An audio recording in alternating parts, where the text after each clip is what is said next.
Hello and welcome. I'm Kriti Mehta and you're watching the World Report on NewsX World. Let's start with a check of the top headlines this hour. Russian President Vladimir Putin has spoken with his American counterpart Donald Trump and has offered his wishes for Christmas. According to the Kremlin, the Russian president is currently reviewing America's inputs on the peace proposal in Ukraine. Pope Leo calls for peace in all the war-struck parts of the world in his maiden Urbi et Orbi address from the ramparts of the Vatican Church.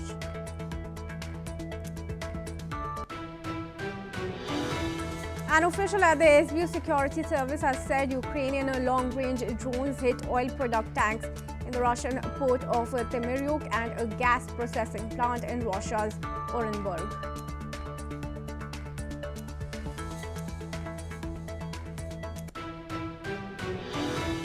Authorities say U.S. immigration agents were involved in a shooting in Glen Burnie, Maryland, during an operation targeting two men alleged to be in the country illegally. Officials say the driver rammed ICE vehicles and drove at agents, prompting gunfire. 14 countries, including France, Britain and Germany, condemned Israel's approval of 19 new settlements in the occupied West Bank, warning the move undermines peace efforts and prospects for a Palestinian state.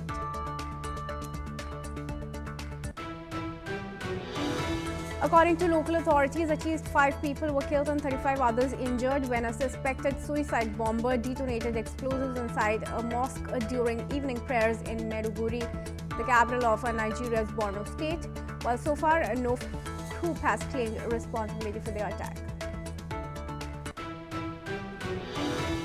Acting chairman of the Bangladesh Nationalist Party, Tariq Rahman, has arrived in Dhaka after nearly 17 years in exile. He has emerged as a leading contender for Prime Minister ahead of the February 12 elections, as he was cleared of corruption and other charges after ex-Prime Minister Sheikh Hasina was ousted. Saudi Arabia said it hopes the Yemen's Southern Transitional Council will end an escalation after UAE-backed forces seized control of the southern provinces of Hadramaut and Mahara. Saudi Arabia said a joint Saudi Emirati military delegation arrived in Aden on December 12 to press for an urgent STC withdrawal amid Yemeni backlash over forced invasion of the Yemeni islands.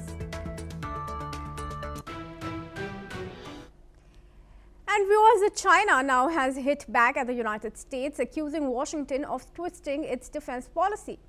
Beijing says the US is trying to block a stronger ties between China and India.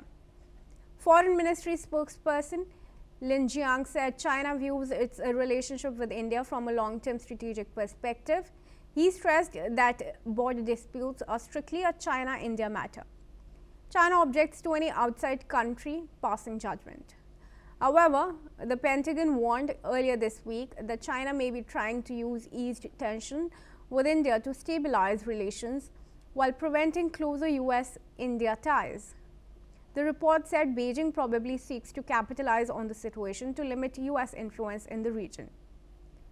Analysts say the comments highlight ongoing tensions between the world's two largest powers as both Washington and Beijing monitor shifts in regional alliances closely.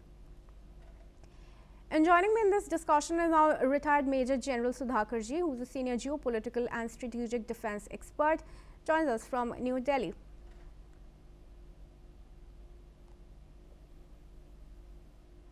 All right, I'm told there's some delay in the guest joining us, but for now, let's tell you viewers that China has launched a protest with Washington over the new Pentagon report. All right, Sudhakarji has now joined us. Thank you very much, General, for joining us, and I extend very warm greetings to you on Christmas. Sudhakarji, how is it that India has not yet issued any statement, but China has gone on to officially lodge a protest with US over the Pentagon report? More than that, how do you see the fact that both Washington and Beijing are now trying to woo India and not, upset India on any front? Pretty good evening. Thank you for getting me for your show. Excellent question you have raised. My response to your question would would highlight a few of the major issues. One issue I wish to ab initio clarify is that while relations can change, history also can be manipulated, and your economy also can change, your diplomacy, everything can change. But there is one factor in international relations which remains constant, apart from the national interest. That factor is the geography. The geography of India and China plays a very important role. Yeah. And both the civilizations, they are contiguous as far as geography is concerned. Borders cannot be changed, although they are yet to be normalized and stabilized. However, because of contiguity of the geography, there is a natural convergence in understanding between two civilizations. When I say this, what I mean is, while the relationship between China and India may be absolutely, demanding immediate thaw and improvement, although some signs of improvement have shown, yet this geography is a big factor. America is around 16 to 18,000 kilometers away from India. India is the only saving grace in Indo-Pacific as on today to challenge, to contain, counter and contest China, which has been declared and also bipartisanly identified as number one enemy of USA. Under the evolving dynamics with declining status of the superpower, America is making a last bit of attempt, maybe one of the attempts, but to me it appears that it is the last bit of attempt to woo India back to its embrace, which it had actually, after a long duel of endeavors, had successfully taken India onto its side. Unfortunately, Donald Trump in his tenure 2.0, he has done anything and everything to ensure that India goes away into the embrace of Russia, China. So that they have realized pretty late, although, and there is a sudden awakening amongst the Mandarin or the think tanks of Trump's administration that if India and China relations are not handled effectively, they may lose out India permanently. While India requires America for sure, for technology, for trade, as also for better relationship by virtue of being the largest democracy and the oldest democracy, respectively, I would say that unless India goes on to the American side, America unfortunately will be fighting a very lone battle in the Quad as also in Indo-Pacific. As on today, things appear that Japan and Australia are on the sides, but they also have been victims of Donald Trump's tariff, which has actually caused tremors of antagonism in these countries. And people are fearful as to how Trump would behave with his unpredictability and transactional kind of behavior. One is very, very fearful whether the rules-based international order or the freedom of navigation that we have been clamoring for so long will still last to maintain its objectivity as far as the global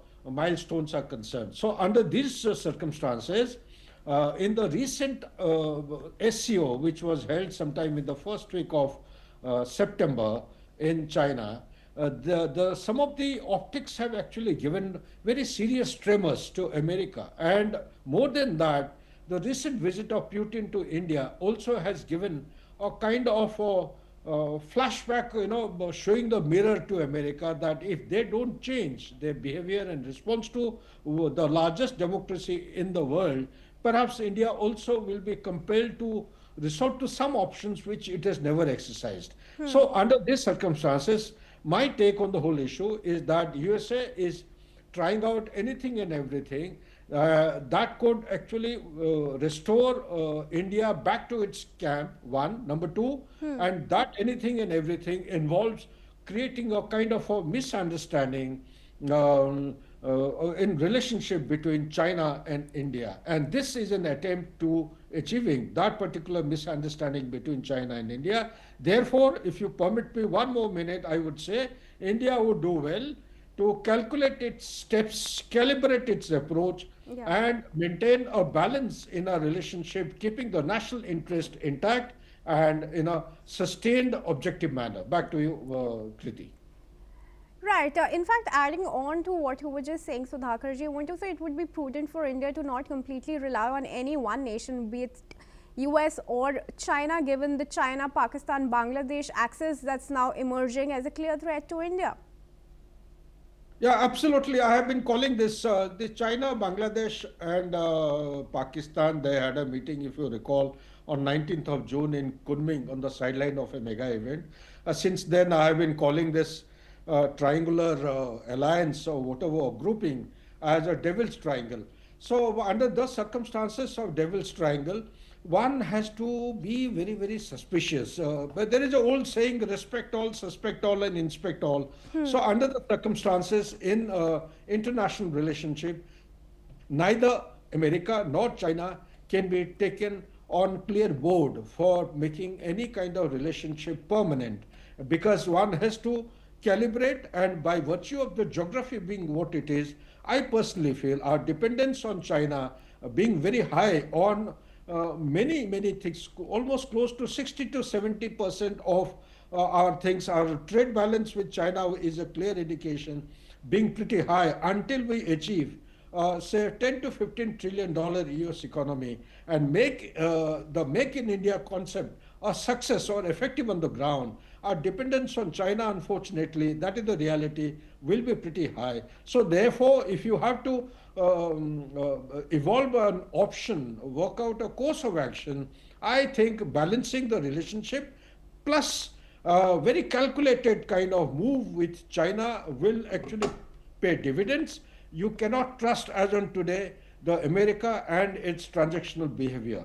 Despite that, we still need the market, we still need the economy of America to actually attract our export, and for towards that end, we have to negotiate and calibrate our approach to achieve these small milestones. Sure. Well, thanks for your opinion on that, but do stay on with us, Sudhakarji. We move on, viewers. Authorities in Nigeria are investigating a deadly bomb blast at a mosque in the northeastern city of Maiduguri. At least 5 people were killed and 35 others injured, with some recovering in local hospitals. Police say the attack was likely carried out by a suicide bomber, with fragments of a suspected suicide vest found at the scene. Survivors described the chaos, with one man saying he collapsed and regained consciousness in confusion after hearing a loud explosion. Borno State Governor Babagana Zulum condemned the attack as utterly barbaric and inhumane, noting that attacking a place of worship violates its sanctity, especially during prayers. The blast comes amid ongoing security challenges in Nigeria's northern region, where armed extremist groups including Boko Haram and ISWAP have frequently targeted mosques and other civilian sites. No group has claimed responsibility for this attack so far. Let's listen in. Sai dai ya ƙara fashewar abu to sani ko sau bayana ne a sabu na bayar da na gaba tsakiyar da abun ya faru kawai na tsinci kaina kawai na faɗi haka kawai da na faɗi na farfaɗo sai na tayar fita daga cikin masallacin a guje. A jiya misalin karfe 6:30 na yamma kenan a lokacin da bayan Allah musulmi suke sallah wani bawan Allah ya shiga da bom a inda aka samu asarar rayuka da kuma wanda suka ji ciwo kimanin mutum 15 wanda suka ji ciwo akwai kuma mutum 5 wanda suka rasa rayukansu. Moving ahead, viewers, to news from Africa, Central African Republic. President Faustin Archange Touadera is seeking a third term in elections taking place this Sunday, campaigning on improved security and recent peace deals with rebel groups.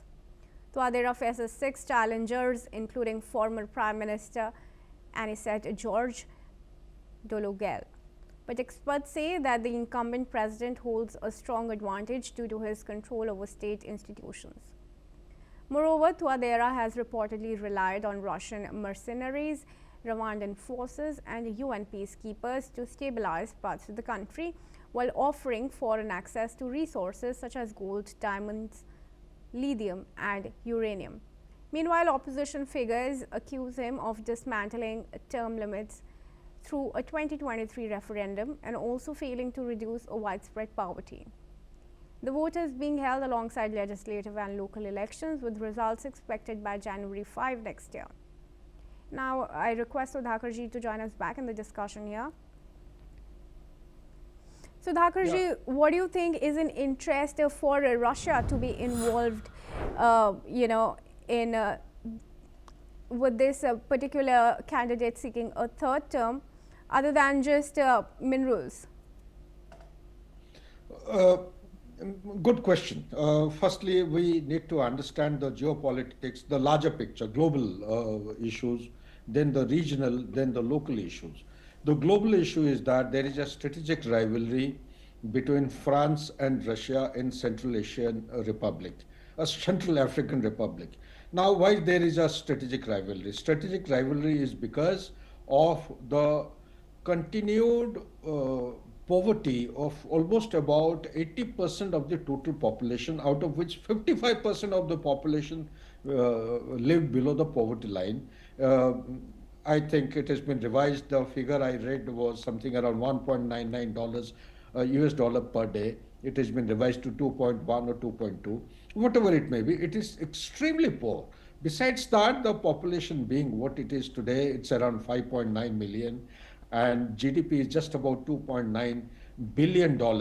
And the mainstay of the economy of the Central Asian Republic is actually based on diamond, teak wood, or the timber, and the agriculture, cultural product. Also, partly I would say oil. Now, one needs to understand what is the geography, where is it located? If you look at the map of Africa, towards northeast you have Sudan, towards eastern portion you have South Sudan, towards south you have country like Congo and the DGR, the Congo, then you have Chad, then you have countries further to the northwest and east, you have other countries which are very, very volatile and experiencing terrorism all around, very unstable region. You have Rwanda also towards one side, and likewise. So what I'm trying to bring out is that the population is minuscule.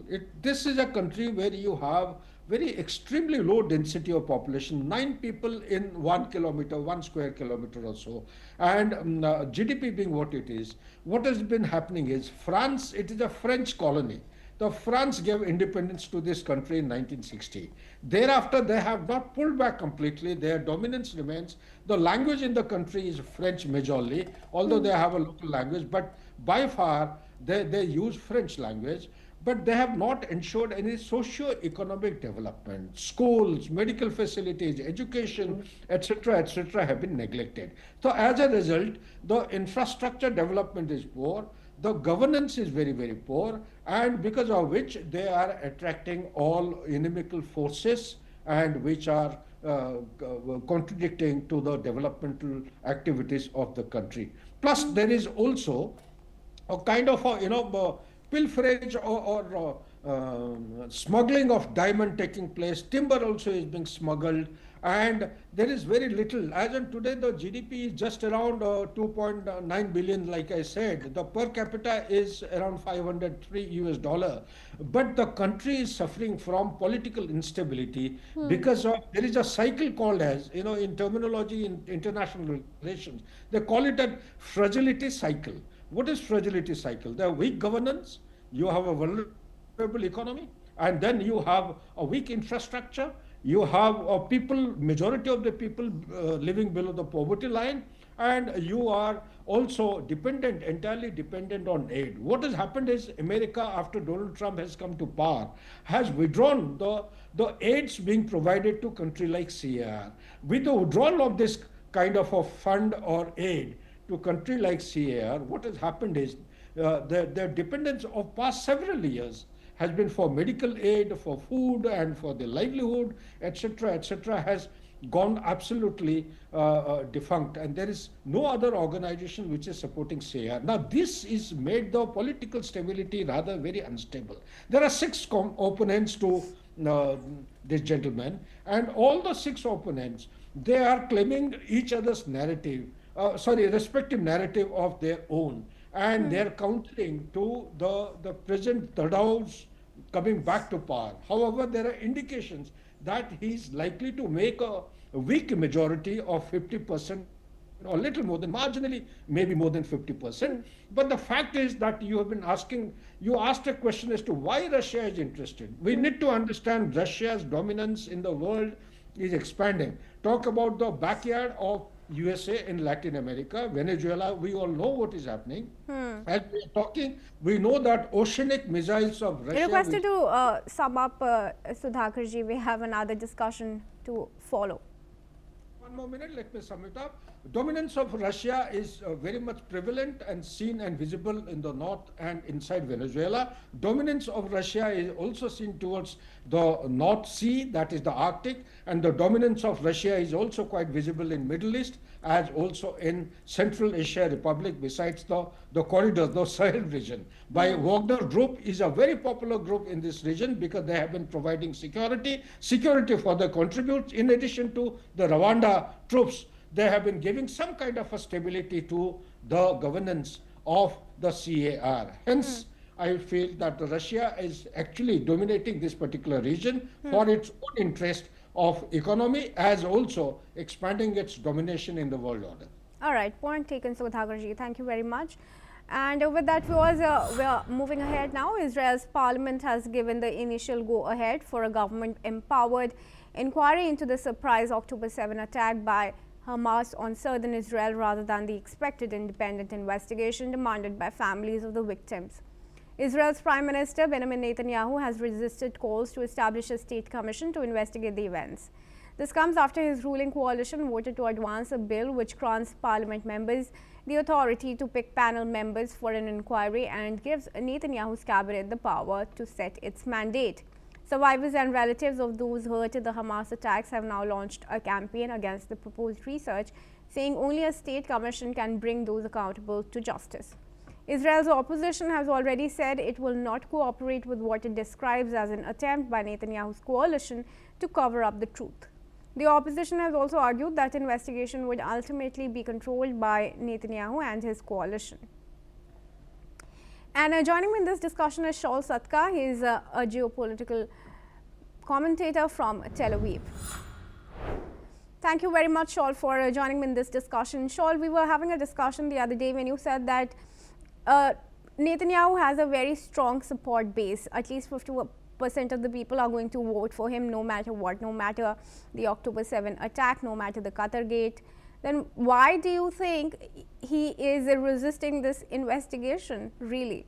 How much of an impact can it have on his standing? I would clarify, I wouldn't think that 50% of the population would support him necessarily, but 50% of the population would either vote for him or parties that they anticipate would support him within a coalition agreement. It's unclear. There's a lot of blame to go around for the catastrophe of October 7th. The blame applies to the political echelons and to the military echelons.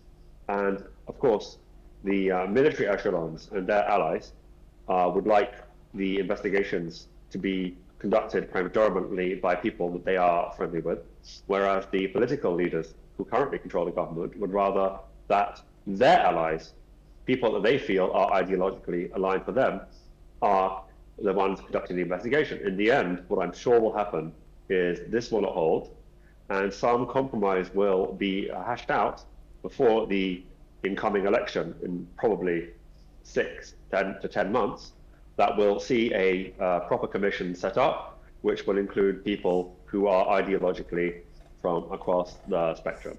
This is probably just the first shot in an attempt to put together some kind of, say, cross-ideological coalition that will conduct an inquiry. Sure. And if delayed, when can this investigation really start? Because we also have the elections upcoming. Look, in the past, these kind of commissions have taken years to conduct. There's no prospect of it being concluded before the election. Although, with a bit of luck, it might start before the election.